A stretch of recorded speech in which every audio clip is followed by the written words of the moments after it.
नमस्कार, आप देख रहे हैं भारत गूंज न्यूज। आइए जानते हैं आज की सबसे बड़ी खबरें।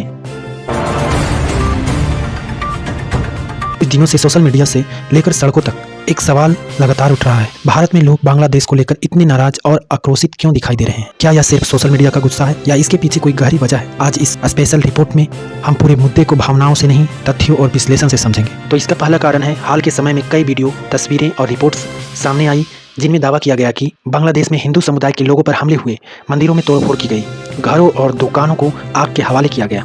भारत में रहने वाले लोगों के लिए यह सिर्फ एक विदेशी घटना नहीं है, क्योंकि भारत में करोड़ों लोग धार्मिक और सांस्कृतिक रूप से बांग्लादेश के हिंदुओं से जुड़ाव महसूस करते हैं। इसी वजह से इन खबरों को धार्मिक उत्पीड़न और मानवाधिकार उल्लंघन के तौर पर देखा गया, जिससे गुस्सा और पीड़ा दोनों बढ़ी। दूसरा कारण है, बांग्लादेश इस समय एक गंभीर राजनीतिक दौर से गुजर रहा है। सरकार विरोधी प्रदर्शन, पुलिस और प्रदर्शनकारियों के बीच झड़प, हिंसा और अराजकता की खबरें। इतिहास गवाह है कि जब भी किसी देश में राजनीतिक स्थिरता बढ़ती है, अस्थिरता बढ़ती है, कानून व्यवस्था कमजोर होती है, कट्टरपंथी तत्व सक्रिय हो जाते हैं और सबसे ज्यादा खतरे में होते हैं अल्पसंख्यक समुदाय। इस समय भारत में लोगों को डर है कि इस अस्थिरता की कीमत बांग्लादेश के हिंदुओं और अन्य अल्पसंख्यकों को चुकानी पड़ सकती है।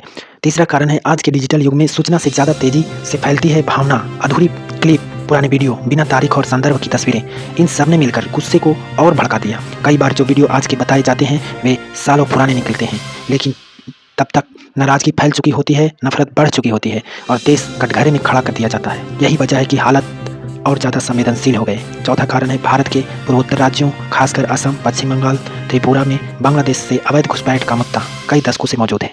लोगों की धारणा है कि जनसंख्या संतुलन बदल रहा, स्थानीय संसाधनों पर दबाव बढ़ रहा है, रोजगार और पहचान को खतरा है। जब भी बांग्लादेश में अशांति की खबर आती है तो यह डर फिर से जिंदा हो जाता है कि शरणार्थी संकट बढ़ सकता है, सीमा पर दबाव बढ़ेगा।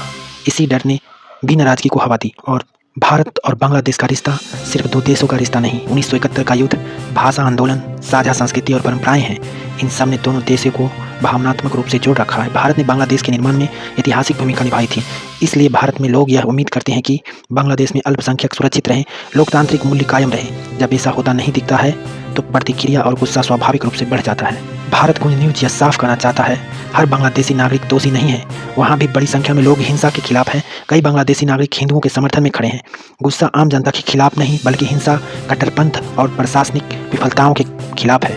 नफरत फैलाने से समस्या का समाधान नहीं निकलता, बल्कि हालात और बिगड़ते हैं। तो दोस्तों, भारत में बांग्लादेश को लेकर जो नाराजगी दिखाई दे रही है वह डर, भावनात्मक जुड़ाव, अधूरी जानकारी और ऐतिहासिक अनुभव, इन सब का मिला जुला परिणाम है। अफवाहों से बचें, मैं यही अपील करूंगा। तथ्यों पर भरोसा करें और इंसानियत को सबसे ऊपर रखें। हम आपके लिए हर मुद्दे की संतुलित, गहरी और जिम्मेदार रिपोर्टिंग लाते रहेंगे। आप देखते रहें भारत गूंज न्यूज। धन्यवाद।